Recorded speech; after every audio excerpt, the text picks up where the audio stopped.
ये सब हमारी दुनिया का हिस्सा बन चुकी हैं। पर क्या हमने कभी रुककर सोचा है कि ये सब आया कहां से? किसने पहली बार एक ऐसी मशीन का सपना देखा जो जो सोच सकती थी? किसने पहली बार उस सपने को एक भाषा दी, एक कोड लिखा? हमारे पास जो जानकारी है वो कंप्यूटिंग की इसी शानदार कहानी की पड़तों को खोलती है।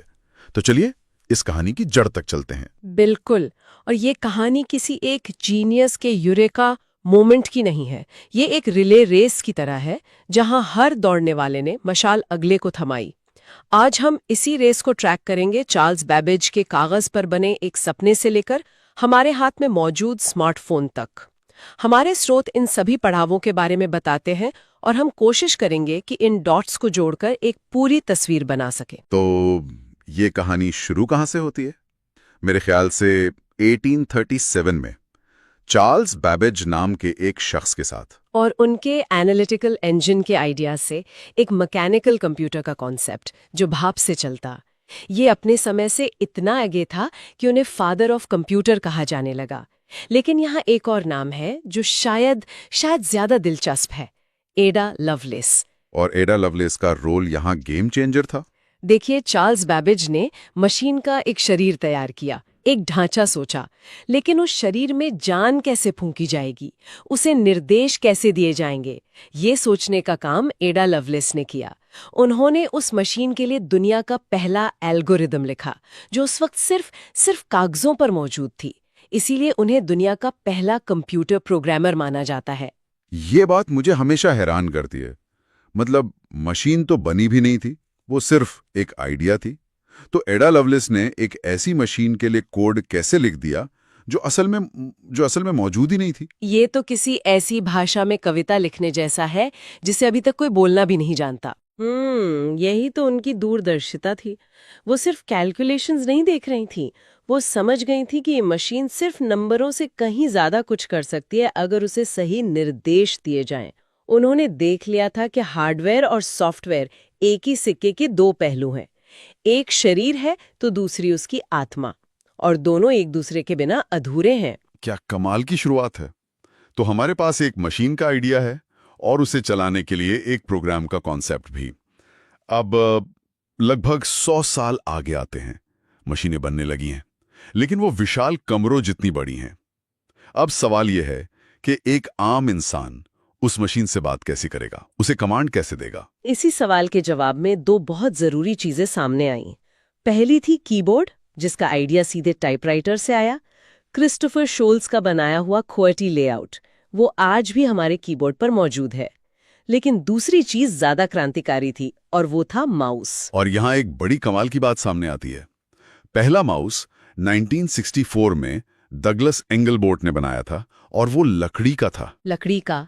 सच में? हाँ, एक छोटा सा लकड़ी का डिब्बा जिसमें एक बटन था। आज के आरजीबी वाले गेमिंग माउस को देखकर ये सोचना भी अजीब लगता है, पर असली जादू वो लकड़ी नहीं थी। असली जादू था वो आइडिया कि आप स्क्रीन पर किसी चीज को छू सकते हैं, उसे हिला सकते हैं, बिना कोई लंबी चौड़ी कमांड टाइप किए। ये इंसान और मशीन के रिश्ते में एक बहुत बड़ा बदलाव था। आपने बिल्कुल सही पकड़ा, ये डायरेक्ट मैनिपुलेशन का आइडिया था। लेकिन इन दोनों को काम करने के लिए एक स्क्रीन की जरूरत थी, एक डिस्प्ले की। यहीं पर मॉनिटर आए, जिनमें शुरुआत में टेलीविजन वाली कैथोड रे ट्यूब यानी CRT तकनीक इस्तेमाल होती थी। अरे हाँ, वो CRT मॉनिटर। मुझे याद है, मेरे पहले कंप्यूटर का मॉनिटर मेरे डेस्क की आधी जगह ले लेता था, और इतना भारी था कि उसे हिलाने के लिए 2 लोगों की जरूरत पड़ती थी। और जब वो बंद होता था तो एक अजीब सी पॉप की आवाज आती थी। ये सोचना मुश्किल है कि हम वहां से आज के अल्ट्रा थिन डिस्प्ले तक आ गए हैं। तो अब हमारे पास इनपुट के लिए कीबोर्ड है, पॉइंट करने के लिए माउस है, और देखने के लिए मॉनिटर। लेकिन इन सब को एक साथ एक सिस्टम में किसने पिरोया? ये विंडोज आइकन्स फोल्डर्स वाला कॉन्सेप्ट कहां से आया?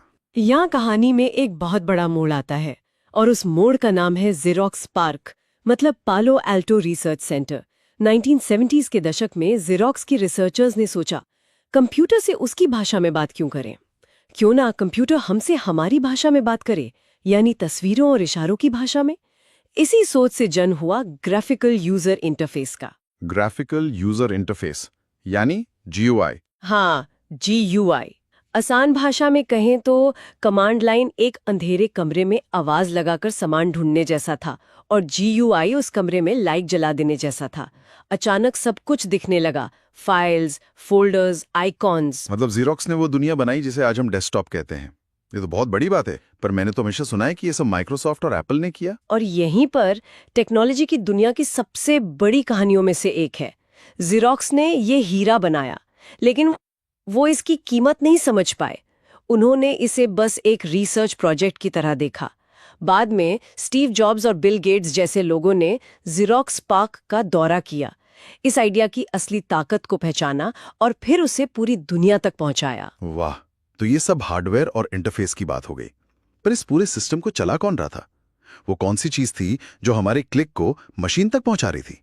यहां पर ऑपरेटिंग सिस्टम यानी OS का रोल आता है ना? बिल्कुल, बिना OS के ये सब सिर्फ धातु और प्लास्टिक का एक महंगा ढेर है।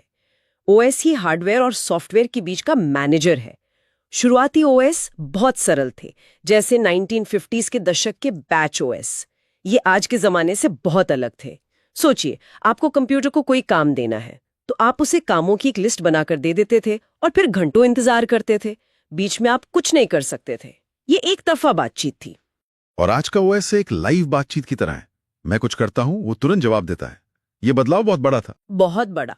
और जीरोक्स की GUI वाले सपने को हकीकत बनाने के लिए एक और चीज की जरूरत थी, एक छोटा और शक्तिशाली दिमाग।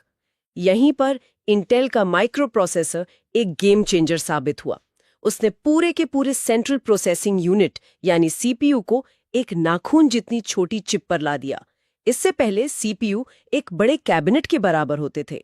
इसी आविष्कार ने पर्सनल कंप्यूटर को मुमकिन बनाया, जो किसी के डेस्क पर फिट हो सके। और इसी छोटे दिमाग पर राज करने के लिए माइक्रोसॉफ्ट का विंडोज OS आया, जिसने जीरोक्स के GUI कॉन्सेप्ट को दुनिया के हर घर, हर ऑफिस तक पहुंचा दिया। तो अब हमारे डेस्क पर एक मशीन है जिससे हम तस्वीरों और क्लिक्स के जरिए बात कर सकते हैं। ये अपने आप में एक क्रांति थी, पर यह मशीन अभी भी अपनी दुनिया में अकेली थी। अगला बड़ा सवाल यह था कि क्या ये मशीनें एक दूसरे से बात कर सकती हैं? क्या हम जानकारी को एक कमरे से निकालकर पूरी दुनिया में फैला सकते हैं? इसी सवाल के जवाब से इंटरनेट का जन्म हुआ। हाँ, और इसकी शुरुआत हुई 1969 में ARPANET नाम के एक सरकारी प्रोजेक्ट से। इसका मकसद बड़ा सीधा साधा था, एक ऐसा कम्युनिकेशन नेटवर्क बनाना जो परमाणु हमले के बाद भी काम करता रहे।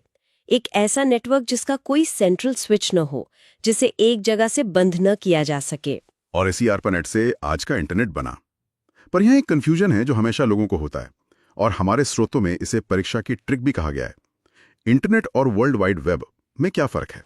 ये समझना बहुत जरूरी है। ये दोनों एक ही चीज नहीं है। इंटरनेट एक ग्लोबल नेटवर्क है। ये तारों, केबलों, सैटेलाइट और सर्वरों का एक विशाल जाल है जो दुनिया भर के कंप्यूटरों को जोड़ता है। ये असल में हार्डवेयर का इंफ्रास्ट्रक्चर है। इसे आप अब दुनिया भर में फैली सड़कों का नेटवर्क समझ सकते हैं। ठीक है, तो इंटरनेट सड़कें हैं, तो फिर वर्ल्ड वाइड वेब क्या है? वर्ल्ड वाइड वेब, जिसे टिम बर्नर्स-ली ने 1989 में बनाया, उन सड़कों पर चलने वाली गाड़ियां, घर, दुकानें और मॉल हैं। ये उस नेटवर्क पर जानकारी साझा करने का एक सिस्टम है, वेबसाइटों और हाइपरलिंक्स के जरिए। वेब इंटरनेट पर चलने वाली एक एप्लीकेशन है, ठीक वैसे ही जैसे ईमेल या व्हाट्सएप भी इंटरनेट पर चलने वाली दूसरी एप्लीकेशंस हैं।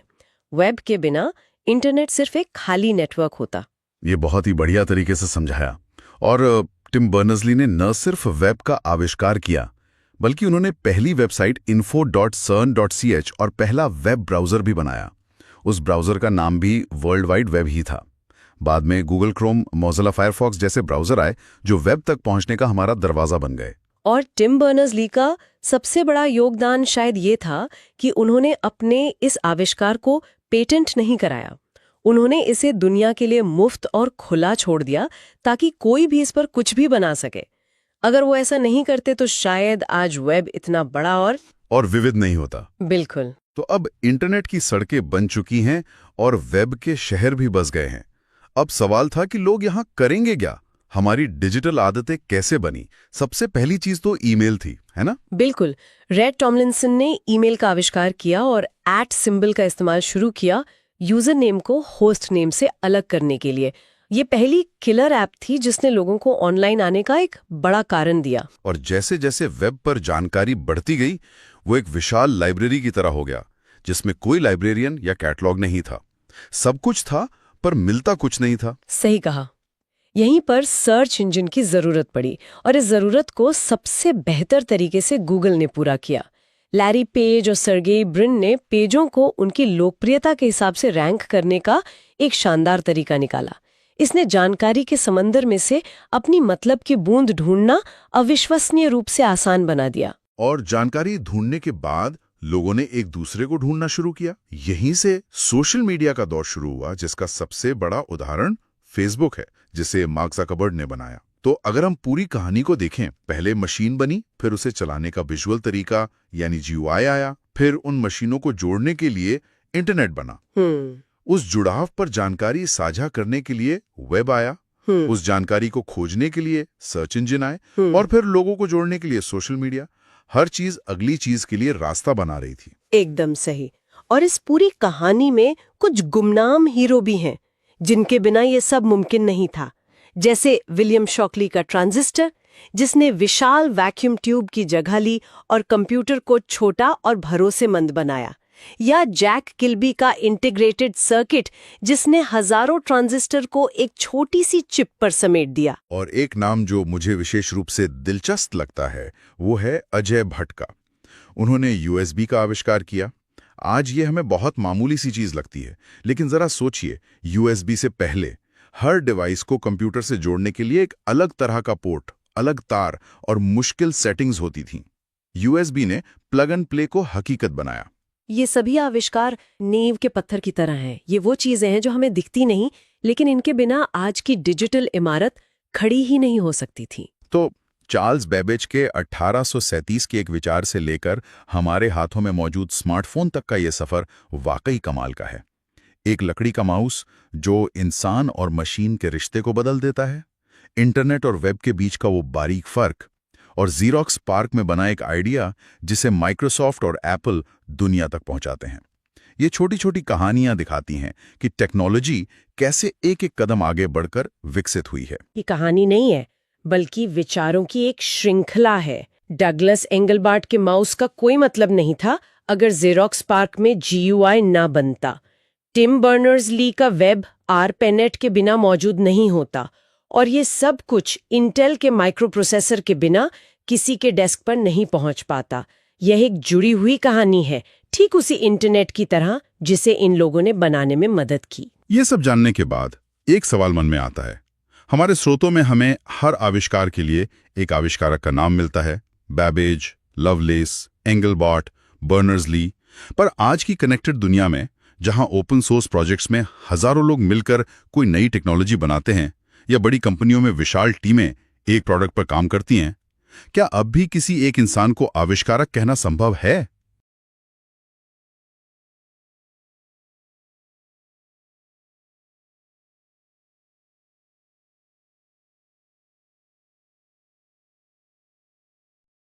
असम के प्रमुख लोक नृत्य ट्रिक से। बहु बिछुआ खेल ना सकी। बहु का अर्थ है बिहू, बिछुआ का अर्थ है बिछुआ, खेल का अर्थ है खेल गोपाल, ना का अर्थ है नागा नृत्य, सकी का अर्थ है सतरिया। ट्रिक कैसा लगा? प्रथम विश्व युद्ध के दौरान धुरी राष्ट्र ट्रिक से। आ का अर्थ है ऑस्ट्रेलिया, हा का अर्थ है हंगरी, ई का अर्थ है इटली, जा का अर्थ है जर्मनी। ट्रिक कैसा लगा कमेंट में बताएं।